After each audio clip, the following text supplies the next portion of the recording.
What is going on, guys? Today we are looking at Carniball Lloris. Obviously, if you've watched the video before on Outerworld, you'll know that this was coming next, and it's coming up now, next.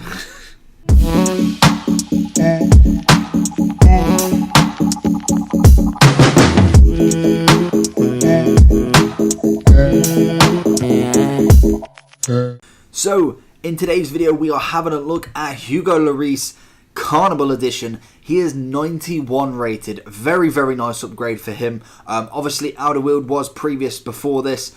It'll be in the playlist, so either wait till the end or it'll pop up at somewhere in the top right or something like that. So go check that out after this to link the pairing. This is the squad that I had him in. Lloris 91 rated then, yeah. It's gone from an 88 gold rare. He does have an 89 UCL. Personally, Lloris, very solid keeper all round. Always been very, very nice to play with. Very much like De Gea in my aspect. I really like the kind of tall quickness from keepers like this. Or I say tall, he's 6'2". What is De Gea? I don't even know the height of De Gea, and that is shocking, the amount of times I've played with him. What is De Gea's height? He is 6'4", so De Gea's a little bit taller.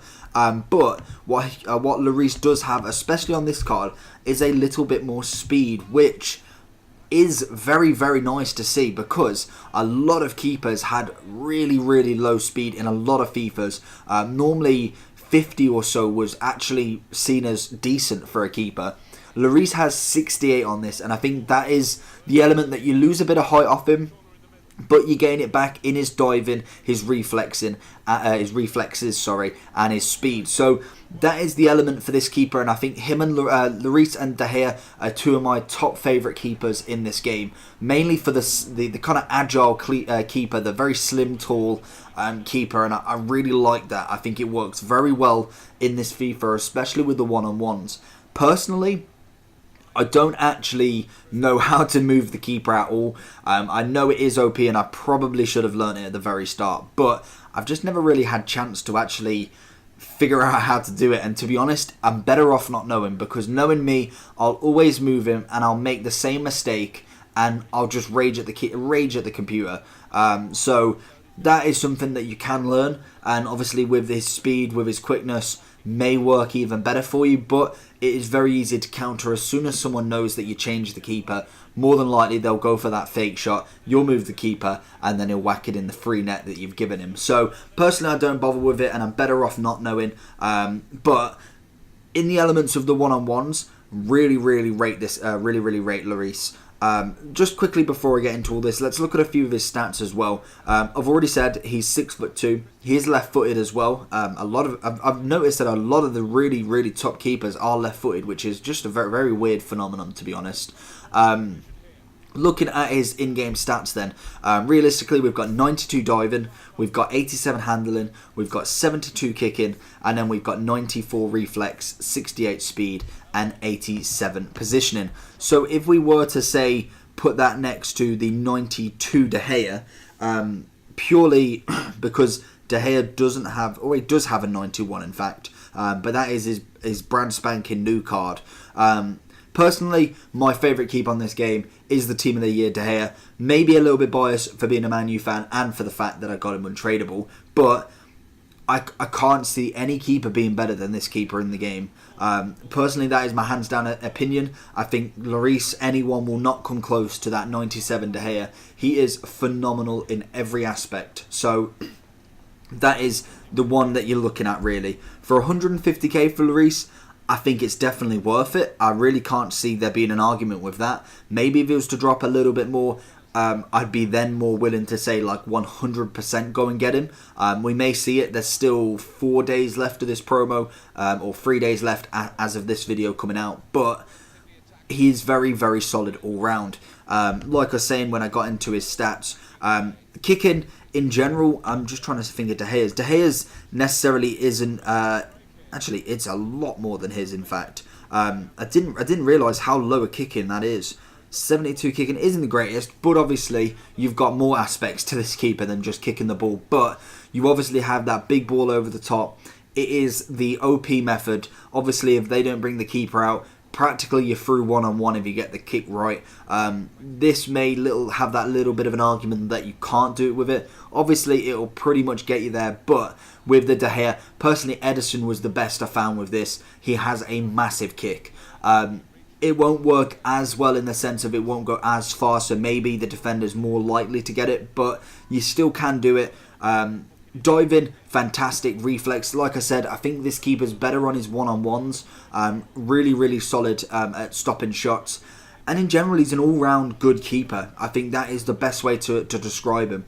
I've really rated Lloris pretty much throughout a lot of these FIFAs, especially during the time that De Gea was definitely getting up them ranks. I think Lloris has been right there with him. Personally, I think it's a great upgrade for him. He's not really been getting anything recently. Tottenham haven't been somewhat amazing. They're dropping form lately, so he's not going to look like he's going to get an inform or maybe even a team of the season at this rate. Potentially, I can see it being De Gea, more than likely Alisson or Ederson, really. I can't see it being anyone else. Obviously, De Gea doesn't matter because he's already got his team of the year. So, if VA was smart, personally, don't release the De Gea. Maybe release him as a reserve keeper and then have Ederson and Alisson just so you've got that option. But obviously, it all depends on what they get at the team of the season in general, what the vote is. So, yeah, I keep sidetracking on different keepers, but Lloris, for me, very, very solid. 150k on both consoles. PlayStation's just that tad bit more. I can't be an argument with that. I think it's a solid price for him. 91 rated, so it's a very nice start. Obviously, you can have your link to the Carniball Lloris as well.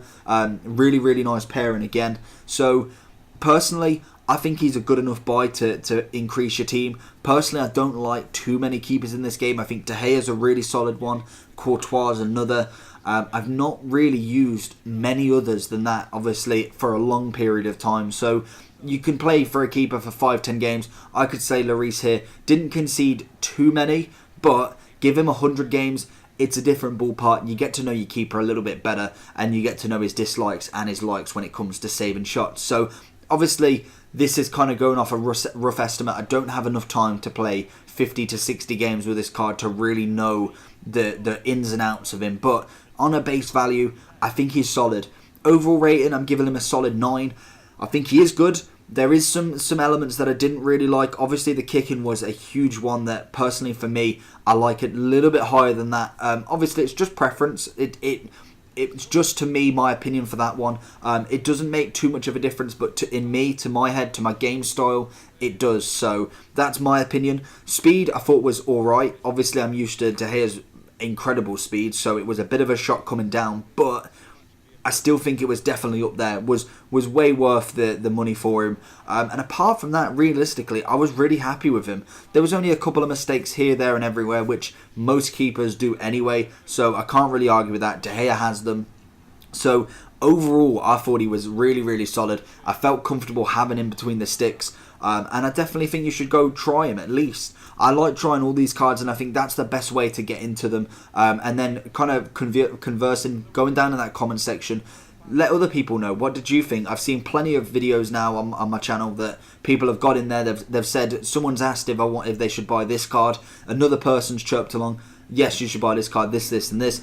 I really like that, and I think that's what I want to grow these player reviews to be like. Where we can all, if we've all played with him, or if some people have played with him and some people want to buy him, just give your opinions, let them know, see what you compare to me. I know obviously everyone is different, so some people may really hate this keeper, whereas I thought he was actually quite solid.